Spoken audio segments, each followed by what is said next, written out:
अस्सलामुअलैकुम। Straight talk में खुशामदीद। आज है जी 23 जनवरी 2023 और पाकिस्तान को है बिजली की तलाश। करीबन 12 घंटे गुजर चुके हैं, पाकिस्तान में बिजली नहीं है। तवानाई बहरान हमें इस जगह पर ले आया कि लोगों के राब्ते एक दूसरे से मुनक़ता होना शुरू हो गए हैं।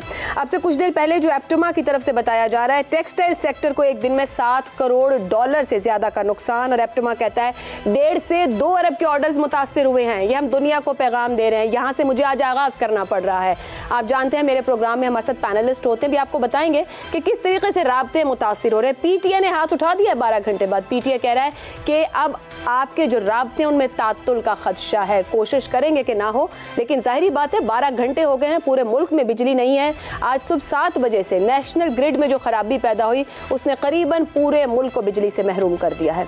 और ये कोई पहली बार नहीं हुआ है। 2014 से अब तक ये नवा ब्रेकडाउन है, यानी कि 9वीं बार ये हो रहा है। तरजीह देखें हमारे सियासतदानों की। ज़राए का कहना है कि पावर हाउसेज सुबह 7 बजे चलाए गए तो इंजीनियर्स और मुतल्लिका हुक्काम ने लापरवाही बरती, जिसके बायस फ्रीक्वेंसी आउट होने पर सिस्टम बैठ गया। 8000 मेगावाट पर पहुंचने पर ही सिस्टम में तवाज़ुन पैदा होगा।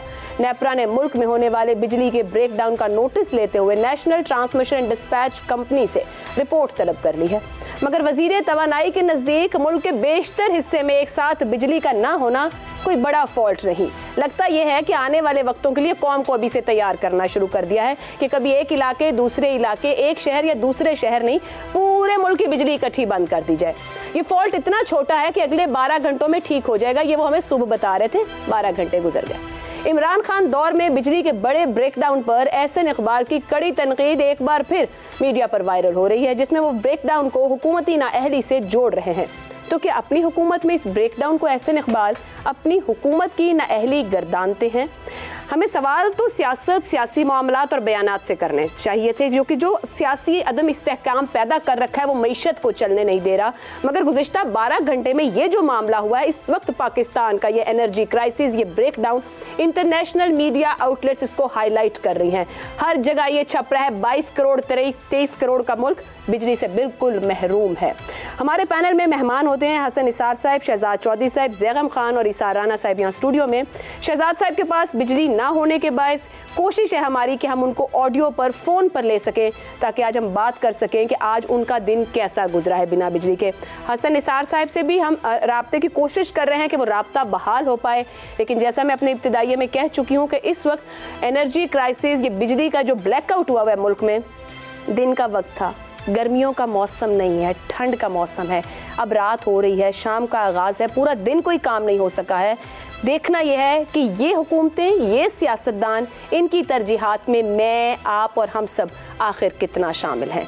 वज़ीर आज़म ने सख्त तरीन नोटिस लिया इस पूरी सूरत हाल का और कहा है कि ज़िम्मेदार जो है ना उनको सामने लाया जाए। तो पहला सवाल अपने मेहमानों से आज इस तरह से रखेंगे, मुल्क में बिजली का बड़ा ब्रेकडाउन, जिम्मेदार कौन?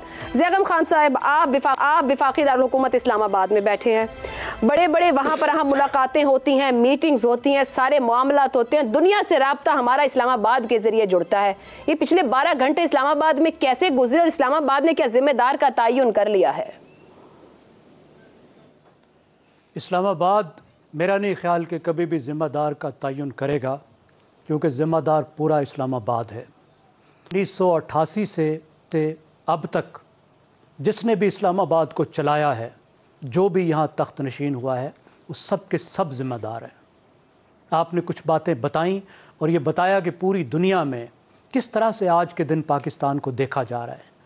पूरे एक दिन की कौमी पैदावार 23 करोड़ के मुल्क की, और सिर्फ कौमी पैदावार नहीं है। ज़रा तसव्वुर कीजिए उन लोगों का जिनको आज ऑपरेशन की ज़रूरत थी, जिनकी आज तिब्बी निगहदाश्त की ज़रूरत थी। आज का पूरा तालीम का दिन, जो सब ट्यूबवेल बंद हुए, ज़रा तसव्वुर कीजिए जिन लोगों को आज पानी की ज़रूरत थी। आज का सैनिटेशन का मसला, पूरा मुल्क मुंजमद और एक दूसरे से बात भी नहीं कर सकते। एक कम्युनिकेशन का भी आउटरेज है। और ये बहरान सिर्फ बिजली का बहरान नहीं है, ये मुल्क के रियासत के एक बहुत बड़े बहरान की अलामत है। ये एक नासूर का एक सिरा है, और ये आने वाले वक्त में जो मज़ीद तबाही आने वाली है उसका एक निशान है, उसका ये एक बहुत बड़ा इंडिकेटर है क्योंकि अब चीज़ें जमूद की तरफ जा रही हैं, टूट फूट की तरफ जाना शुरू हो गई हैं। मैं आपसे अर्ज़ कर रहा था कि सब के सब जिम्मेदार हैं, क्योंकि कंसिस्टेंसी ऑफ पॉलिसीज़ है। एक तरह की पॉलिसी या एक तरह से पॉलिसी का ना। 1988 के बाद से हमने नई पावर पॉलिसी बनाना शुरू की। हम IPPs को लाए, बिजली पैदा करने पर वक्तन फ़वक्तन तवज्जो दी जाती रही, डिस्ट्रीब्यूशन के सिस्टम पर कोई तवज्जो नहीं। आज पावर हाउसेस हैं जो डिस्ट्रीब्यूशन से जुड़े हुए नहीं हैं। आप जो बिजली पैदा करते हैं वो सप्लाई नहीं कर सकते। नेशनल ग्रिड की हालत ये है कि आपने बता दिया कि कितनी फ्रीक्वेंटली पूरे मुल्क में एक आउटरेज आ जाती है। रिफॉर्म माइंडेड नहीं है। आप तसव्वुर कीजिए इस मुल्क का कि जब IMF, world bank, Asian development गर्दन से पकड़ लेता है तो उस वक्त रिफॉर्म करते हैं। सिर्फ उतनी देर रिफॉर्म करते हैं जितनी देर उन्होंने गर्दन दबोची होती है। जब वो गर्दन से हाथ उठाते हैं तो स्प्रिंग वाले गुड्डे की तरह वापस वहीं के वहीं पहुंच जाते हैं जहां पहले थे। इस सेक्टर में नेपोटिज्म है, इस सेक्टर में करप्शन है, अकरबा परवरी है, नाअहली है। आज का जो बहरान पैदा हुआ, आपने ये भी बताया कि खुद कह रहे हैं कि उसमें नाअहली है। यानी हमारा जो ह्यूमन रिसोर्स था, एक ज़माने में वापडा बड़े बड़े काम कर सकता था। यही पाकिस्तान के इंजीनियर्स, इन्होंने तरबेला डैम भी बनाया, मंगला डैम भी बनाया, पूरे मुल्क को बिजली भी दी। और आज ये सिर्फ नेशनल ग्रिड को चलाने की सलाहियत से भी महरूम है। हमारा जो ह्यूमन रिसोर्स है वो भी यहाँ पहुँचा है। और जो फाइनेंशियल है, सिर्फ दो बातें मैं मजीद अर्ज कर देता हूँ। आप फाइनेंशियल हालत भी देखिए। इस सेक्टर की ये हालत है कि 25 अरब रुपए, 2500 अरब रुपए का ये सर्कुलर डेट भी इसमें आ चुका है। चोरी है, और चोरी को ये सियासतदान प्रमोट करते हैं। सूबों में बैठे हुए सबसे बड़ा डेट ही शायद ये डेट एनर्जी साइड का ही है। खत्म करें। ठीक, बिल्कुल। और ये एनर्जी का सेक्टर जो है, ये पूरे मुल्क के लिए फांसी का फंदा बन गया है। बिल्कुल दुरुस्त। और ये वो नाअहली है जिस पे बार बार मैं कह रही हूँ कि तरजीहात क्या हैं। हुकूमतों में आने का शौक है, मगर अगर कोई स्ट्रेटेजी, कोई पॉलिसी मौजूद नहीं है। सियासतदान ये क्लेम कर देते हैं हम अपना बंदा ना लगाएं, हम वादा करके आ रहे हैं वोटर को नौकरी ना दें। और भाई मेरिट भी तो कहीं देखना है। रिश्तेदारों को थोड़ी बांटोगे नौकरी, अपने जानने वालों को, वोट देने वालों को मेरिट देख के देंगे ना। नहीं ना मेरिट देखा, आज इदारे चलाने के लिए बंदा नहीं है। हसन निसार साहब, वजीर आजम ने नोटिस ले लिया है, हस्बे मामूल कोई भी वजीर आजम, और सख्त तरीन नोटिस, और कहा है कि ये जो ब्रेकडाउन हुआ है ना, जिम्मेदार को वो सामने लेकर आएंगे। आपके ख्याल में जिम्मेदार कौन है, और अगर नहीं इल्म है तो क्या ये वजीर आजम उस जिम्मेदार को कटहरे में ले आएंगे? वजीर आजम आईने के सामने खड़े हो जाएंगे, उनको जिम्मेदार मिल जाएगा। ये क्या बात है? अच्छा, जैगम साहब ने टेक्निकली तो उधेड़ के रख दिया, सारा मामला खोल के आपके सामने रख दिया। अब मैं I have my own way of looking at things. शुरू करते हैं अल्लाह पाक के नाम से। आओ सारे चिराग गुल कर दें, आज अंधेरा बड़ा मुकद्दस है, क्योंकि ये आईनी, जमहूरी, सियासी, अवामी और इंतज़ामी अंधेरा है। बत्ती बाल के बनेरे उत्ते रखनी है। ऐसे खूबसूरत गीत मुझे याद आए जो मैं भूल चुका था। ये अंधेरा वोट को इज्जत दे रहा है।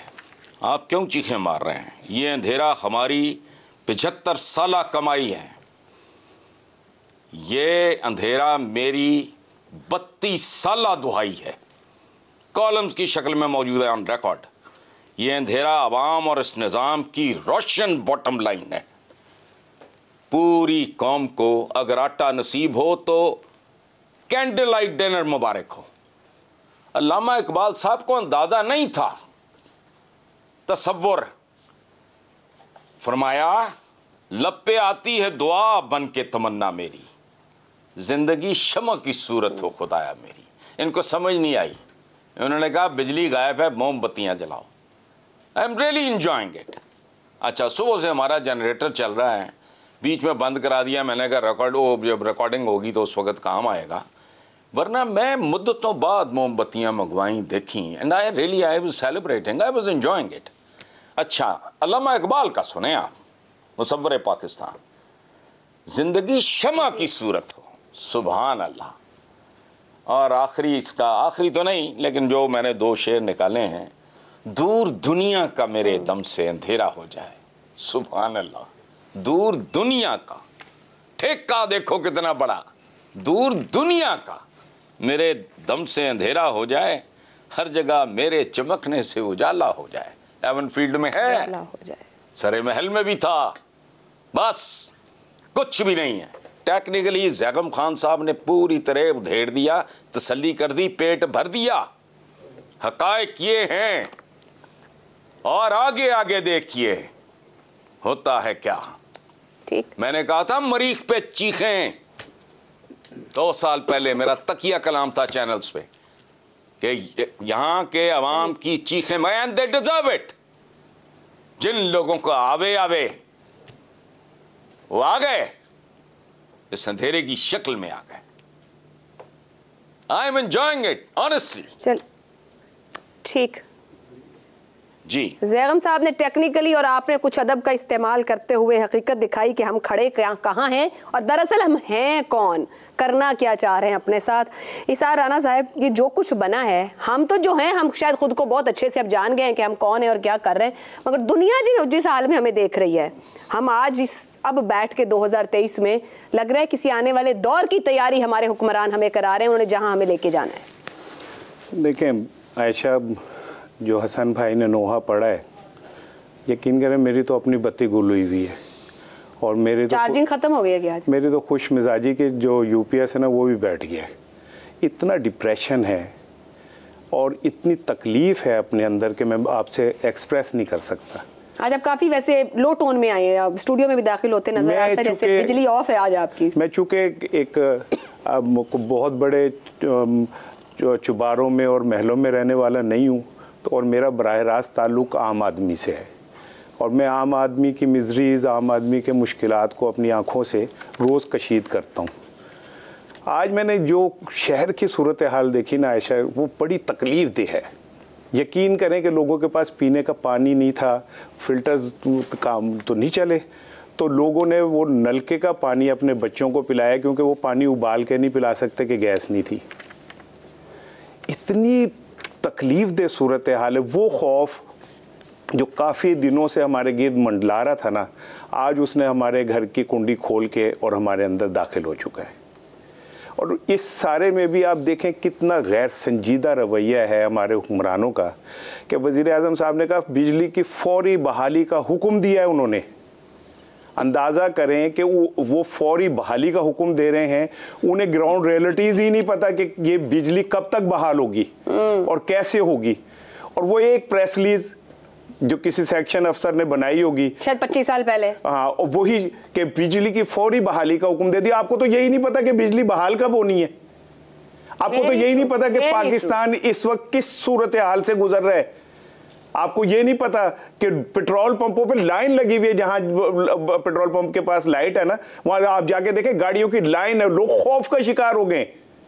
लोगों को ये समझ नहीं आ रही कि हम रात सुबह कैसे गुजारेंगे, बच्चे हमारे कैसे जिंदगी गुजारेंगे। लेकिन आपको इससे कोई फर्क नहीं पड़ेगा क्योंकि आपका हमसे ताल्लुक कोई नहीं ना, आपका उन बच्चों से कोई ताल्लुक नहीं ना, आपका उन झुग्गियों में रहने वालों से कोई ताल्लुक नहीं ना, आपका उन लोगों से कोई ताल्लुक नहीं है जो इस टाइम एड़ियां रिगड़ रहे हैं। आप ये समझते हैं कि आप बड़े बड़े महलों में बैठ के एक प्रेस रिलीज जारी करके आप समझते हैं कि आपका काम खत्म हो गया। काश पिछली दफा जब इमरान खान के दौर में ये हुआ था और तब मुजरिमों को सजा मिल जाती ना। हमारे यहाँ कुछ कल्चर ही नहीं है, सजा कौन किसको दे, जिम्मेदार ही नहीं मिलता ना इस मुल्क में। इतने सारे शरीके जुर्म है ना, हाँ। सारे शरीके जुर्म है, तो सजा किस तरह मिलेगी। और हसन भाई ने जो 2 शेर सुनाए, मैं भी एक फैज साहब का एक नज़म का 2 जुमले में इनका मैं ज़रूर शेयर करूं। वो कहते हैं कि गुल करो शम्मे बढ़ा दो मय मीनाओं आग, अपने बेख्वाब किवाड़ों को मुकफ़ल कर लो, अब यहाँ कोई नहीं आएगा।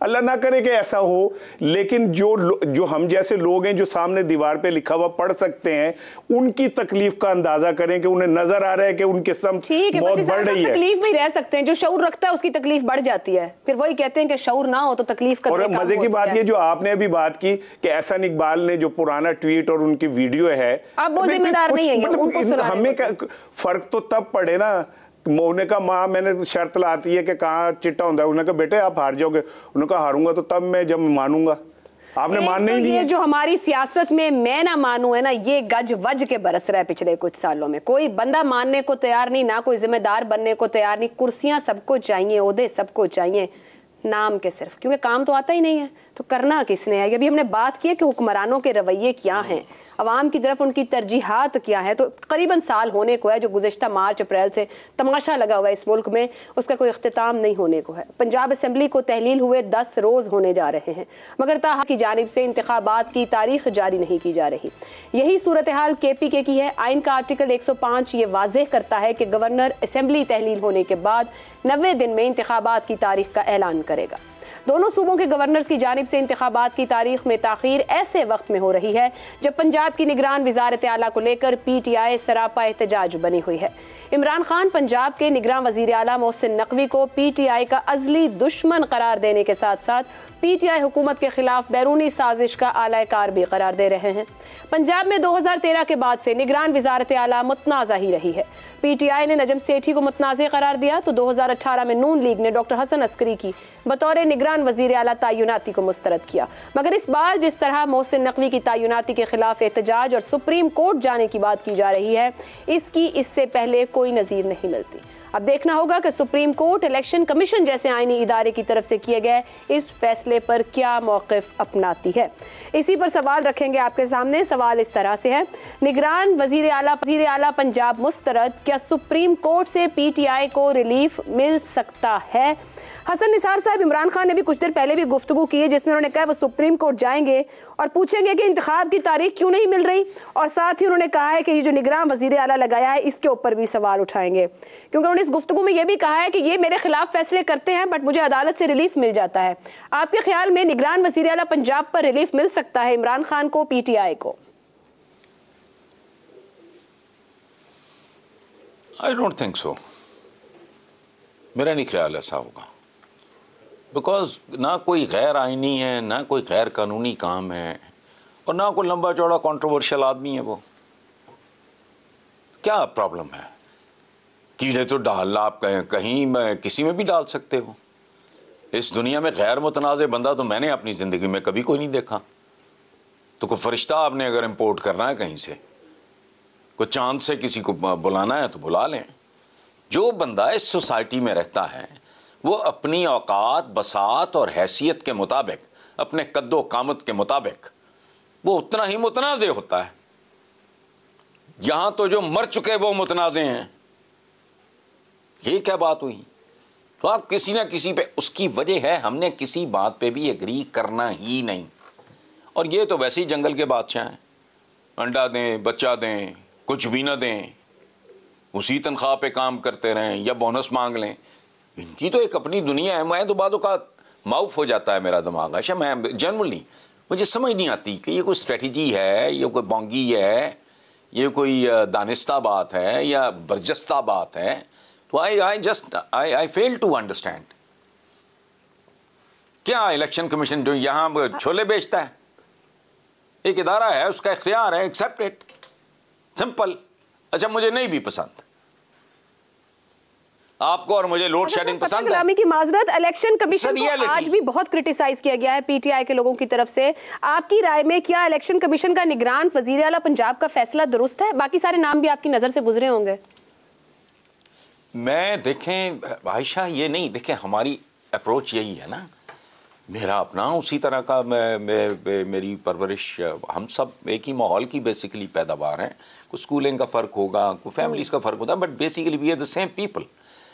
ये सवाल ही नहीं उठना चाहिए ये क्या करें अब।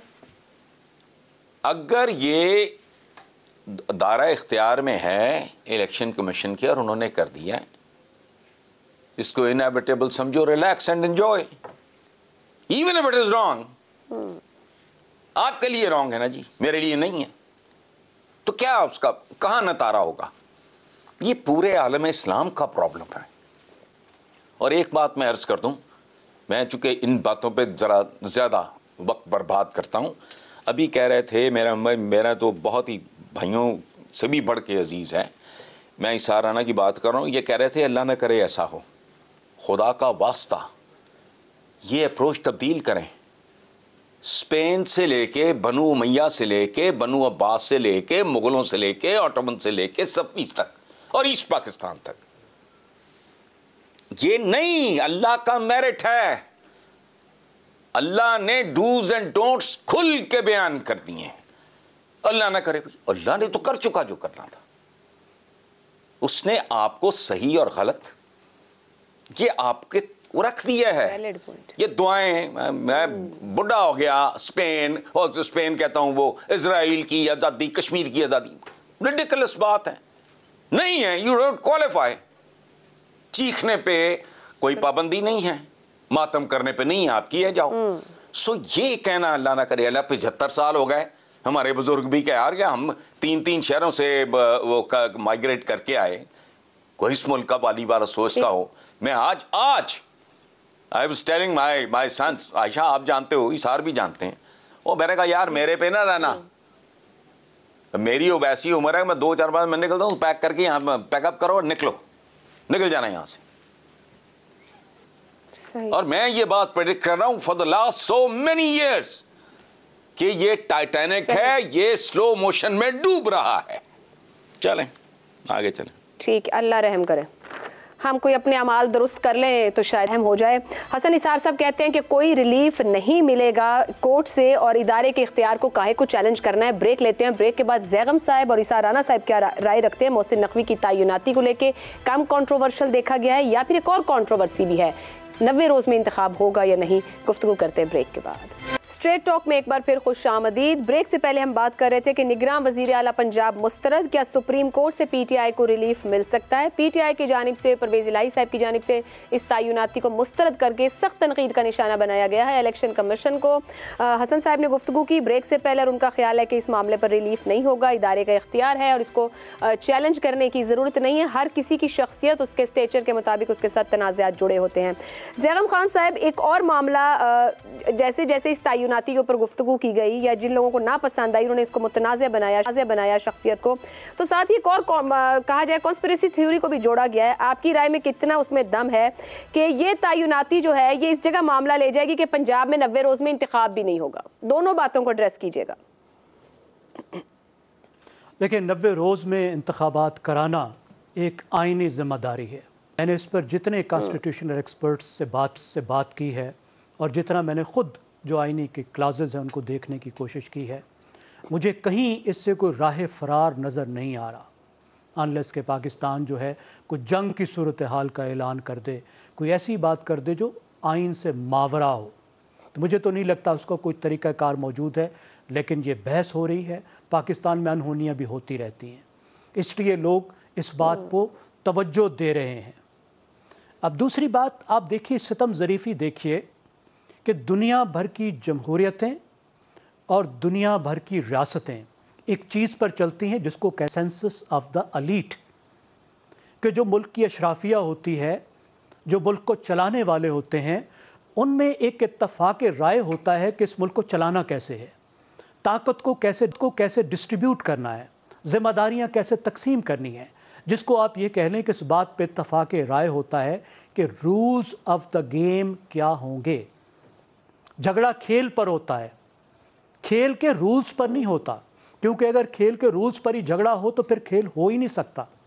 पाकिस्तान में 75 साल से मसला ये है कि हम रूल्स ऑफ द गेम पर झगड़ रहे हैं। अभी आप देखिए कि आइन में इतने अच्छे तरीके से ये तय कर दिया गया कि इत्तफाक राय से किस तरीके से निगरान हुकूमतों का तयन किया जाए। 2 आपके पास मरले दस्तयाब थे। पहले वज़ीर आला और लीडर ऑफ द अपोजिशन के पास वक्त था, उसके बाद कमेटियां बना के उनके मेंबर्स के पास वक्त था। पूरे पंजाब में, पंजाब से बाहर से भी ला सकते थे, किसी ने इनको नहीं रोका था। एक बंदा इनको नहीं मिला जिन पर ये इत्तफाक राय कर सकें कि ये बंदा अगर इलेक्शन कराएगा, इतनी देर बैठेगा तो हमें कोई एतराज़ नहीं होगा।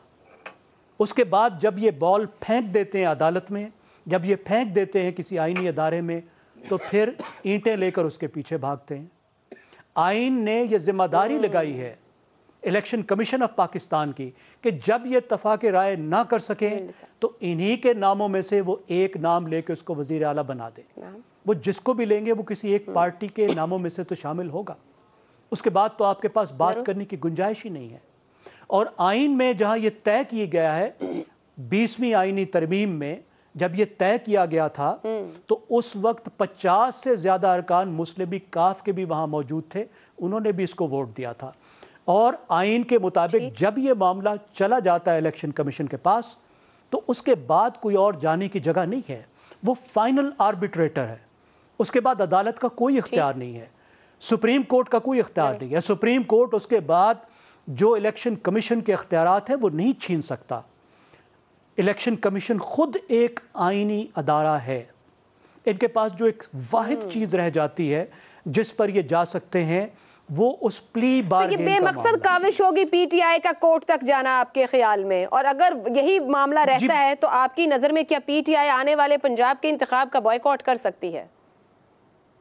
बेमकसद बिल्कुल नहीं होगी, हरगिज नहीं होगी। हर चीज की तरह पीटीआई इस पर भी सियासत खेल रही है, बुहरान पैदा करने की कोशिश कर रही है, हुकूमत को आईनी इदारों को दबाव में डाल लाने की कोशिश कर रही है। तो इसका एक सियासी मकसद है। बाइकाट बिल्कुल नहीं करेगी। पाकिस्तानी सियासतदानों को ये 1985 से समझ में आ चुका है, जब पीपल्स पार्टी ने गैर पार्टी वाले, ठीक है ना जी, गैर सियासी कह लीजिए, कतई की माजद पर इमरान खान साहब ने 2008 में किया था उस वक्त के जनरल इलेक्शन का बॉयकॉट। उन्होंने उस वक्त भी देख लिया, उन्होंने भी उस वक्त देख लिया। आप ये देख लीजिए कि उस वक्त इमरान खान एक सीट वाले सियासतदान थे। इमरान के पास सिर्फ 1% वोट था पाकिस्तान का, सिर्फ एक सीट वाले थे। उस वक्त बाइकाट का इरादा मुस्लिम लीग नवाज फैसला कर चुकी थी, ऐलान कर चुकी थी, लेकिन उनको पीपल्स पार्टी वालों ने समझाया कि हम ये गलती कर चुके हैं, आप ये नहीं करें, इसलिए वो वापस आ गए। तो उसकी वजह से ही मुस्लिम लीग नवाज रिवाइव हुई, वरना मुस्लिम लीग काफ ने उड़ा के रख देना था मुस्लिम लीग नवाज को। तो इसलिए वो गलती ये नहीं करेंगे। तो ज़ैगम साहब, आपकी राय में सिर्फ सियासी दबाव और एक कोई बहरान पैदा, पॉलिटिकल बहरान, क्राइसिस पैदा कर सकती है पीटीआई ये दबाव डाल के? दुरुस्त, मेरा यही ख्याल है। ठीक। ईसा राना साहब, आपकी राय में क्या सुप्रीम कोर्ट से निगरान वज़ीर आला पंजाब के मामले पर रिलीफ मिल सकता है पीटीआई को? और क्या जितने नाम सामने आए उसमें ये शख्सियत कम मुतनाज़ है, ज़्यादा मुतनाज़ है? देखें, जितनी भी अब तक गुफ्तगू हुई है उसमें एक बात तो तय है कि जो इलेक्शन कमीशन का फैसला है वही आखिरी फैसला है। लेकिन इसमें यह ज़रूर है कि इलेक्शन कमीशन की भी जिम्मेदारी है कि वो ऐसे फैसले करे जो कम मुतनाज़ हों। और अगर वो ऐसे करते हैं, या वो जाहिर है उनका अपना एक डिसीजन है, तो उसके ऊपर पीटीआई को तो खैर अब कोई हक नहीं कि वो अदालतों में जाए या कुछ भी करे। लेकिन जब इमरान खान साहब ये असम्बलियाँ तोड़ने की कह रहे थे तो उनके बहुत सारे दोस्त उन्हें समझा रहे थे कि आप असम्बलियाँ तोड़ेंगे तो वो गालिब का एक शेर है कि मगज़ को बाग में जाने ना दीजो कि नाहक खून परवाने का होगा।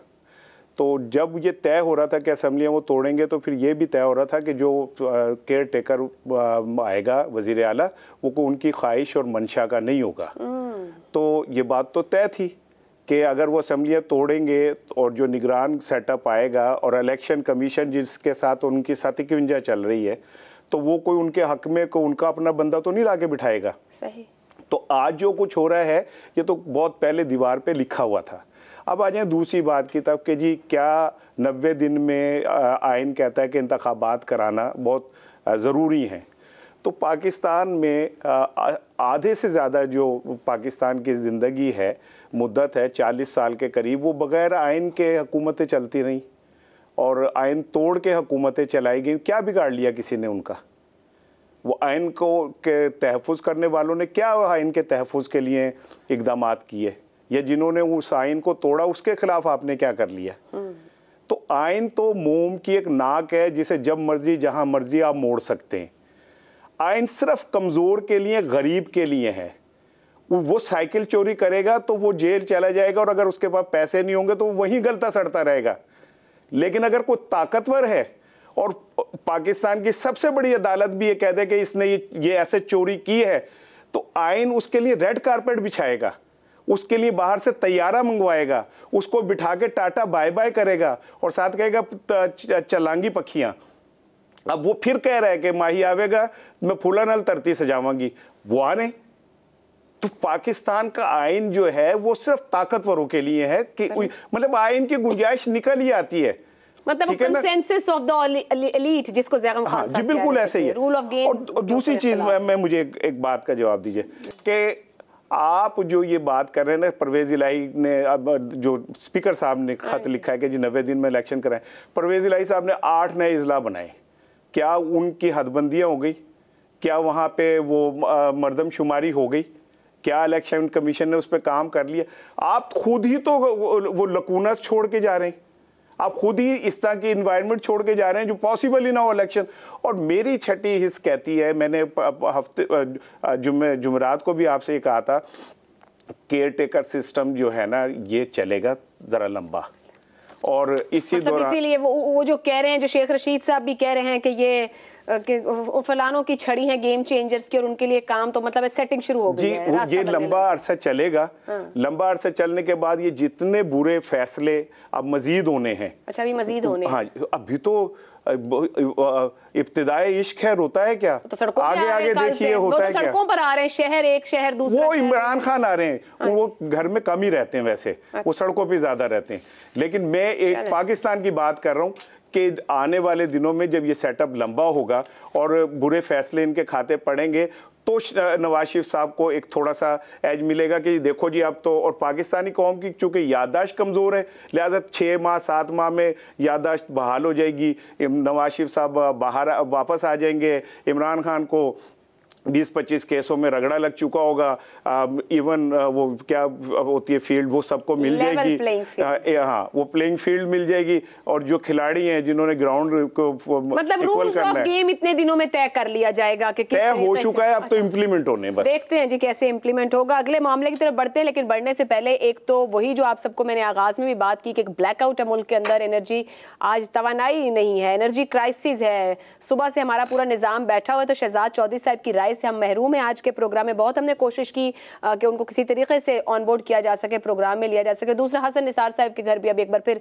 इस वक्त कहा जाए कि बिजली नहीं मुयस्सर है, हम उनके साथ भी राब्ते में नहीं है, तकनीकी आप वजूह कह लें कि फिलहाल वो दोनों हमारे साथ मौजूद नहीं है। अगले मामले की तरफ, अगले इशू की तरफ बढ़ते हैं। पाकिस्तान तहरीक इंसाफ सियासत कर रही है, सीख रही है या अपने मुखालिफिन को सिखा रही है, इसी मामले पर बात करते हैं।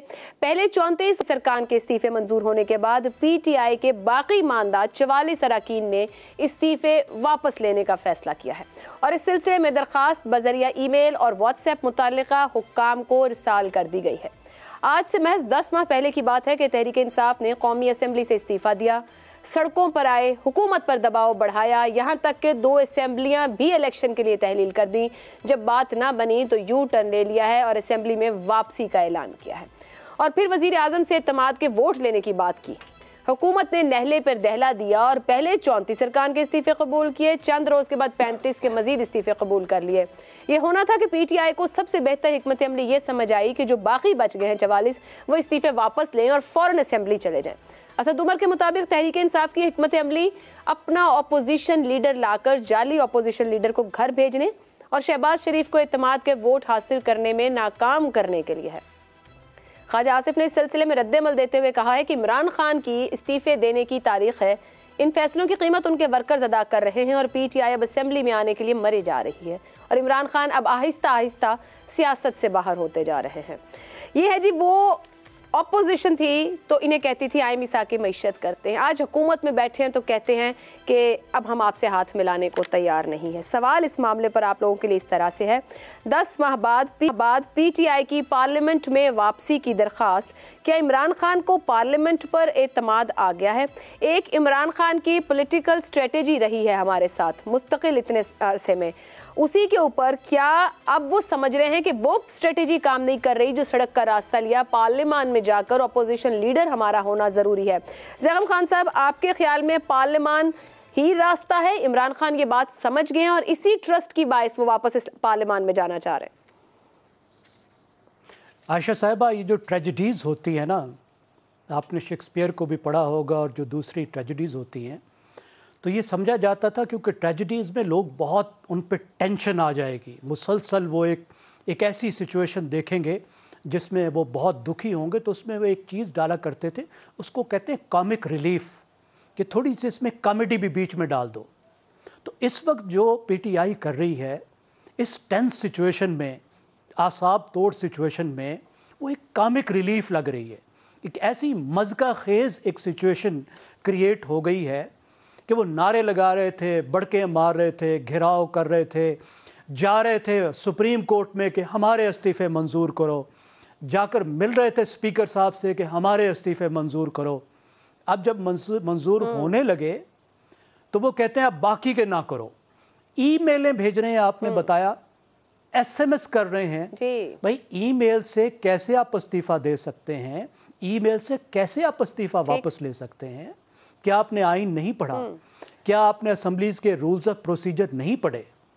तो ये तो एक मज़का खेज बात है। जहाँ तक इमरान खान साहब की, मैं आती हूँ ज़ैगम साहब इसकी तरफ वापस भी, और वो क्यों नहीं जा पाए ये बता दें। कल कोई पार्लियामान के अंदर उसका कहा जाए टेक्निकली कुछ फॉल्ट पैदा हुआ, कुछ वहाँ पर भी खराबी हुई, जिस बायस से उन्होंने पार्लियामेंट हाउस को बंद किया 3 दिन के लिए, और इसीलिए वो आज ताले थे, नहीं वो जा सके, ना मुलाकात हो सकी। कुंवर दिलशाद साहब हमारे साथ हैं। ज़ैगम साहब मुझे इजाज़त दीजिएगा, मैं वापस आती हूँ आपकी तरफ। साबिक सेक्रेटरी इलेक्शन कमीशन है कुंवर दिलशाद साहब, बहुत शुक्रिया। ये जो निगरान वज़ीर आला पंजाब को लगाया गया, इस पर हमने अपने पैनल से भी गुफ्तगू की और सबकी राय है कि कोई रिलीफ नहीं मिलेगा। आपकी राय में क्या पीटीआई का फैसला कि सुप्रीम कोर्ट जाके इसे चैलेंज किया जाए और ये तयनाती मुतनाज़े है, ये दुरुस्त है? क्या उनको वहाँ कोई रिलीफ मिल सकता है इस मामले पर?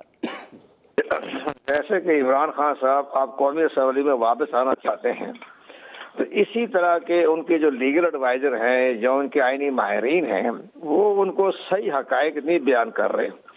उसमें सबसे बड़ी अहम बात यह है कि आइन का आर्टिकल 224A, जिसमें मुकम्मल डेफिनेशन दी है कि जब पार्लिमानी कमेटी अगर किसी नतीजे पर ना पहुंचे तो वो इलेक्शन कमीशन ऑफ पाकिस्तान को रेफरेंस भिजवाया जाए, तो वहाँ इलेक्शन कमीशन पर पाबंदी लगाई गई।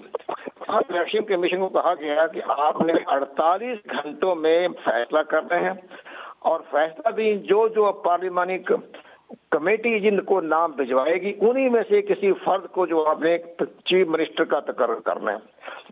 और साथ नीचे ये लिख दिया कि इलेक्शन कमीशन ऑफ पाकिस्तान का फैसला हतमी और फाइनल होगा। और थर्ड नीचे ये भी लिखा कि इलेक्शन कमीशन ऑफ पाकिस्तान ने ये फैसला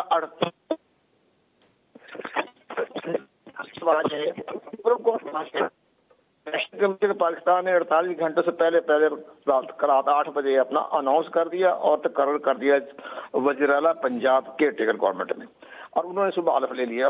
अब ये बताइए सुप्रीम कोर्ट कहाँ से आ गई?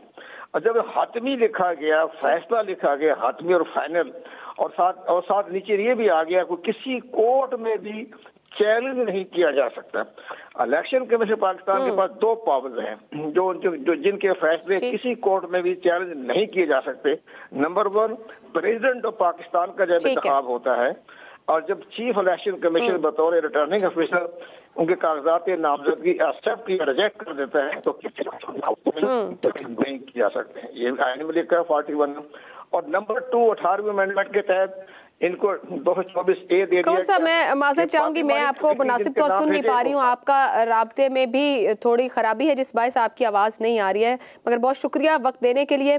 इसार राना साहब, ये जो बात 10 माह बाद पार्लियामेंट वापसी, किसी का क्या कहा जाए, एतमाद आ गया है, साबका सियासी हिकमत अमली नाकाम हो गई है, कोई संजीदा कोशिश है या मजीद डिस्ट्रप्शन की कोशिश? लेकिन जो असल इशू है ना वो ये है कि जब विफाक के अंदर इंटरम सेटअप बनेगा तो कायदे हस्बे इक़्तिदार और कायदे हस्बे इख्तिलाफ ये मिल के फैसला करेंगे।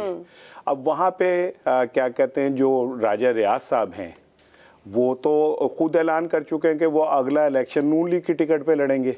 मगर ये तो खुद असेंबली को जाली कह रहे हैं। आज भी उनके लीडर ने कहा है, जो चीफ व्हिप थे, असेंबली जाली है, बैठना नहीं चाहते, हम लीडर ऑफ अपोजिशन का ओहदा लेना चाहते हैं। तो ये क्या है? मैं आपको बताऊं कि सियासी बयानात अपनी जगह पे होते हैं, लेकिन सियासी मुफादात अपनी जगह पे होते हैं। अब उन्हें ये नज़र आ रहा है कि अगर हम असेंबली में नहीं जाते तो राजा रियाज साहब शहबाज शरीफ साहब से मिलके एक जो वज़ीर आज़म या बूरी लाएंगे, वो बिल्कुल पंजाब वाली सूरत हाल हो जाएगी, जिसको रोकने के लिए वो असेंबली में जाने की कोशिश कर रहे हैं। ये भागते चोर की लंगोटी समझ लें कि वो उस तक की कोशिश कर रहे हैं। लेकिन एक चीज़ आप देखें कि इमरान खान साहब ने माजी में भी इसी तरह किया था, पार्लियामेंट छोड़ा और पार्लियामेंट छोड़ने के बाद वहाँ पे वापसी की, और अब भी वो इसी अटेम्प्ट को वापस लेके आ रहे हैं। लेकिन मैं समझता हूँ कि जो अभी जैगम भाई ने एक बात की ना कि जी ईमेल कर रहे हैं और व्हाट्सएप कर रहे हैं और ये कोई कानूनी तरीका नहीं है, तो जैगम साहब कानूनी तरीका तो ये भी नहीं है कि पहले स्पीकर खुद कहते रहे कि जी जो मेरे सामने आएंगे तो मैं इस्तीफे कबूल करूंगा, फिर उन्होंने 35 दूना 70 वैसे पूरे कर दिए। ठीक है, तो मगर कोई इसमें नजर नहीं आ रहा कि रिलीफ किसी तरह मिलेगा। वो 44 क्या कुछ कौमी असेंबली में, और क्या इमरान खान का यू टर्न कुछ दे सकेगा, ये आने वाले दिन तय करेंगे। आप लोगों का बहुत शुक्रिया। प्रोग्राम हमारे पास वक्त अपने अख्तिताम की जानी पहुंच रहा है और आज हसन निसार साहब और शहजाद चौधरी साहब की उस तरह शिरकत ना हो सकी कि उनकी राय इन तमाम इशूज पर आपके सामने आती, मगर सियासत में तरजीहात और मफादात ही आगे नजर आ रहे हैं, अवाम तरजीहात नहीं। और अब की बार अवाम को सोचना होगा कि उनका फैसला और उस फैसले में इन सियासतदानों को किस तरजीह पे रखना है। आप अपना फीडबैक भेज सकते हैं। मुझे इजाज़त दीजिए, अल्लाह हाफ़िज़।